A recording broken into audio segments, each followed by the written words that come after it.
দিন গড়িয়ে সন্ধ্যা, কর্দমাক্ত মাঠ, তবুও নেই উচ্ছ্বাসের কমতি। প্রায় 5 বছর পর নিজেদের ক্যাম্পাসে বসেছে দেশ সেরা ব্যান্ড দলদের নিয়ে কনসার্ট, আর তা নিয়ে উৎসবে মেতেছে ইউল্যাবের শিক্ষার্থীরা।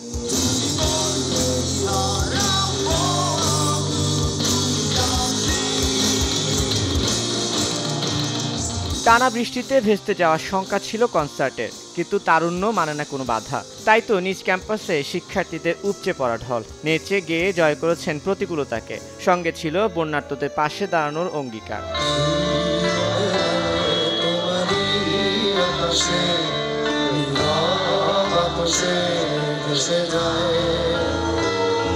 শনিবার ইউল্যাবে নিজস্ব ক্যাম্পাসে ওয়ান ইউল্যাব আয়োজন করে এই চ্যারিটি কনসার্টের, যেখানে অংশ নেয় শিরোনামহীন অ্যাভার্ড রাফা, অ্যাশেজ, ব্ল্যাক সহ দেশের জনপ্রিয় ব্যান্ড দলগুলো।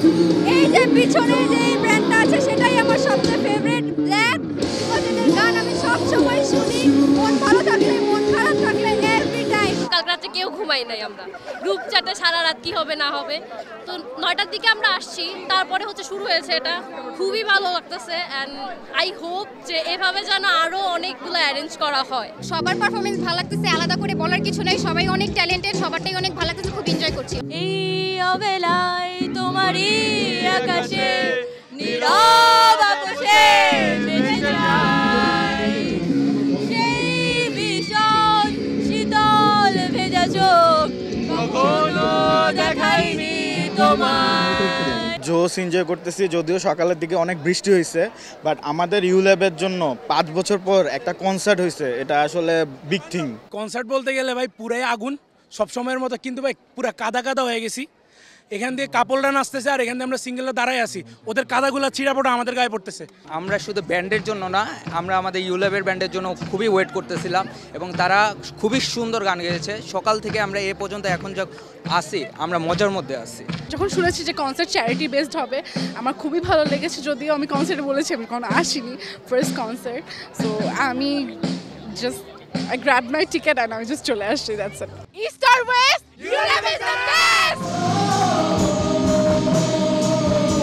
দেশের বিভিন্ন স্থানে চলছে বন্যা ও বন্যার্তদের পুনর্বাসন। চ্যারিটি থেকে প্রাপ্ত অর্থ ব্যয় করা হবে সেই সব অসহায় মানুষদের জন্য। যখন বন্যা হয় কিছুদিন আগে, তখন আসলে অনেকেই অনেক প্রবলেমের মধ্যে ছিল। আমরা যখন ইনফিল্ডে গিয়ে দেখি যে এরকম অবস্থা, তখন চিন্তা করি এই বন্যার পানি যখন নেমে যাবে তখন কিন্তু আমাদের কিছু প্রবলেম দেখা দিবে, যেটা হচ্ছে পুনর্বাসন। তো বেসিক্যালি এই প্রোগ্রামটা পুনর্বাসনের জন্য, এটার জন্য এইটার নাম হচ্ছে রাইজ অ্যান্ড রিসোর্ট। আমরা ওয়ান ইউল্যাবের একটা পেজ, এটা একটা হয়তো বা অর্গানাইজেশন বলতে পারেন। তো এই অর্গানাইজেশনটা থেকেই বেসিক্যালি আমরা এটা কালেক্ট করি ফান্ডটা। এখান থেকে যেই টিকিটের টাকাগুলো আসবে সেই প্রত্যেকটা টাকা পুনর্বাসনে যাবে।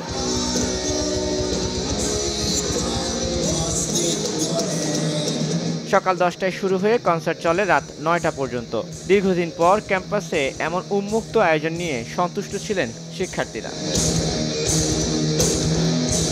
তানভীর হাসান, সময় সংবাদ, ঢাকা।